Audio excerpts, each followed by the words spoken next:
के दिन थे। अकबर और बीरबल महल के पास नदी के किनारे टहल रहे थे। वो दोनों पैसे और उसके लोगों पर पड़ने वाले प्रभावों के बारे में बात कर रहे थे।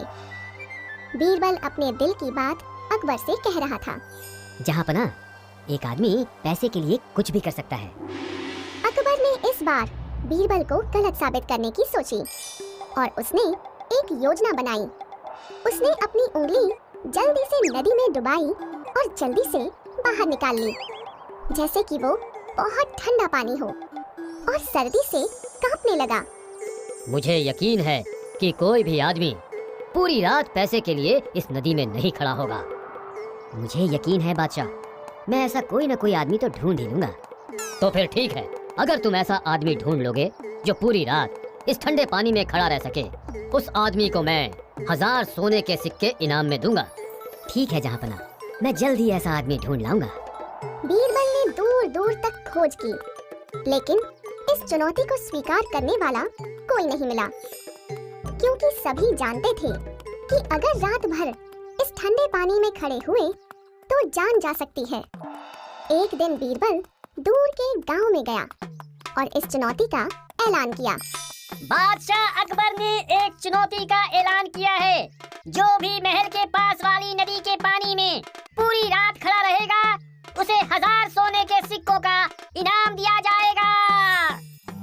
हाँ? अरे नहीं, ये तो कोई भी पूरा नहीं कर पाएगा। ये तो मौत को दावत देने जैसा है। नहीं नहीं, ये तो मौत को दावत देने जैसा है। हम में से तो कोई नहीं कर सकता। ये जिंदगी सोने के सिक्कों की थैली से ज्यादा कीमती है। हाँ। भीड़ में खड़े एक आदमी ने पैसों की बात सुनकर बिना सोचे अपना हाथ खड़ा कर दिया कि वो ये चुनौती पूरी कर सकता है। बाबा, आप तो बहुत बूढ़े हैं और मौसम भी बहुत ठंडा है। क्या आपको पक्का यकीन है कि आप ये कर सकते हैं? जी बीरबल जी, मेरी एक बेटी है और मुझे उसकी शादी करनी है।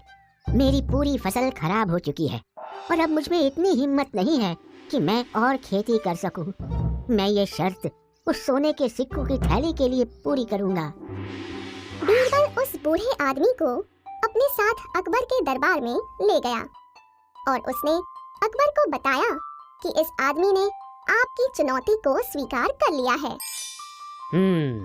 ठीक है, तुम्हें पूरी रात नदी के पानी में खड़ा रहना होगा। अगर तुम बाहर निकले तो तुम्हें कोई इनाम नहीं मिलेगा। उस गरीब बूढ़े आदमी ने अकबर की सारी शर्तें मान ली और उस ठंडे पानी में खड़ा हो गया। अकबर ने कुछ सिपाही उसके पास ही खड़े कर दिए ताकि ये पक्का कर सके कि उसने अपना वादा सही से निभाया है। अगले दिन सिपाही बूढ़े आदमी को दरबार में वापस ले गए। क्या तुमने पूरी रात नदी के ठंडे पानी में खड़े रहकर गुजारी है? जी जहाँपना। तुमने इतने ठंडे मौसम में भी पूरी रात नदी के पानी में खड़े होकर कैसे गुजारी? महल के एक शिखर पर एक दिया जल रहा था। मैंने पूरी रात उसी दिए पर ध्यान लगाया और सर्दी को खुद से दूर रखा। अकबर बहुत गुस्सा हुआ और उसने बूढ़े आदमी को इनाम देने से मना कर दिया, क्योंकि उस बूढ़े आदमी ने नदी के ठंडे पानी में खड़े रहने की पूरी रात उस दिए की गर्मी लेकर गुजारी थी। वो बूढ़ा आदमी बहुत दुखी हुआ और खुद को बहुत ही असहाय महसूस करने लगा। फिर वो गरीब बूढ़ा आदमी बीरबल से मदद मांगने गया। अगले दिन बीरबल दरबार में नहीं आया और बादशाह सोचता रहा कि आज बीरबल को क्या हुआ है, और उसने पता लगाने के लिए एक सिपाही को उसके घर भेजा। वो आदमी वापस आया और उसने बताया कि जैसे ही बीरबल की खिचड़ी पक जाएगी, वो दरबार आ जाएंगे। बादशाह घंटों इंतजार करता रहा, लेकिन बीरबल नहीं आया। आखिरकार बादशाह ने बीरबल के घर जाने और पता लगाने का फैसला किया कि आखिर वो कर क्या रहा है। उसने देखा कि बीरबल ने कुछ छोटी लकड़ियों में आग लगाई है और उसके पास जमीन पर बैठा है और चावलों से भरी हुई एक हांडी उसने आग से 5 फुट ऊपर टांगी हुई है। ये सब देखकर बादशाह और बाकी दरबारी अपनी हंसी नहीं रोक पाए। बीरबल, ये खिचड़ी कैसे पकेगी अगर तुम इस हांडी को आग से इतनी दूर रखोगे? बिल्कुल वैसे ही जैसे उस गरीब बूढ़े आदमी ने दूर खड़े शिखर पर रखे दिए से गर्मी ली थी। ये सुनकर चारों तरफ शांति छा गई। बादशाह को अपनी गलती समझ आ गई और उसने बूढ़े आदमी को बुलाकर उसे इनाम दिया। बूढ़ा आदमी बहुत खुश था। उसने बीरबल को मदद करने के लिए शुक्रिया कहा और फिर खुशी खुशी अपने गांव वापस चला गया। बादशाह अकबर अपने सभी दरबारियों में से बीरबल को सबसे ज्यादा पसंद करते थे और उनकी तरफदारी भी किया करते थे। ये देखकर बाकी दरबारियों को बहुत जलन होती थी। उन सब ने राज्य के कई और लोगों के साथ मिलकर बीरबल की इज्जत गिराने की बहुत सी योजनाएं बनाई, पर कभी सफल नहीं हो पाए। राजा अकबर का नाई भी बीरबल से बहुत जलता था, तो उसने बीरबल के खिलाफ बहुत ही शातिर योजना बनाई। एक दिन वो राजा अकबर की दाढ़ी बनाने आया और मौका पाते ही बोला, जहाँपना, कल रात मेरे सपने में आपके अब्बू जान आए थे। क्या सच में? क्या कहा उन्होंने तुमसे? जहाँपना, वो बोले कि वो जन्नत में बहुत खुश हैं, पर कभी कभी जब उन्हें हंसा के उनका मनोरंजन कर सके किसी ऐसे इंसान की कमी महसूस होती है। जहाँपना, आपको इस बारे में कुछ करना होगा। आपको अपने अब्बू के मनोरंजन के लिए किसी मजाकिया इंसान को भेजना होगा। मुझे यकीन है आपके अब्बू बेहद खुश होंगे और आप पर दुआओं की बरसात करेंगे। नाई ने अकबर को सोच में देखकर उसी वक्त बीरबल का नाम लिया और ये सुनकर बादशाह अकबर ने भी खुशी से हाँ कर दी। बादशाह अकबर ने बीरबल के लिए बुलावा भेजा और ये देखकर नाई बहुत खुश हुआ। बादशाह अकबर, आपने मुझे याद किया। बीरबल, मुझे इस बात पर कोई शक नहीं कि तुम हमारे लिए किसी भी चीज का त्याग कर सकते हो। पूरा यकीन है कि हमारी किसी भी बात से इनकार नहीं करोगे।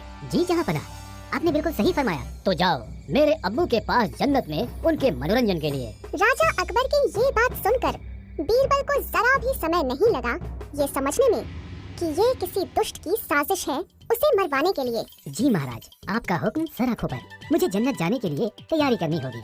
उसके लिए कुछ दिन चाहिए। हाँ, क्यों नहीं। तुम्हें 1 हफ्ते का समय दिया जाता है। जन्नत जाने के लिए तैयार हो जाओ। बीरबल अपने घर वापस आ गया और अपनी जान बचाने के बारे में सोचने लगा और तभी उसे एक तरकीब सूझी।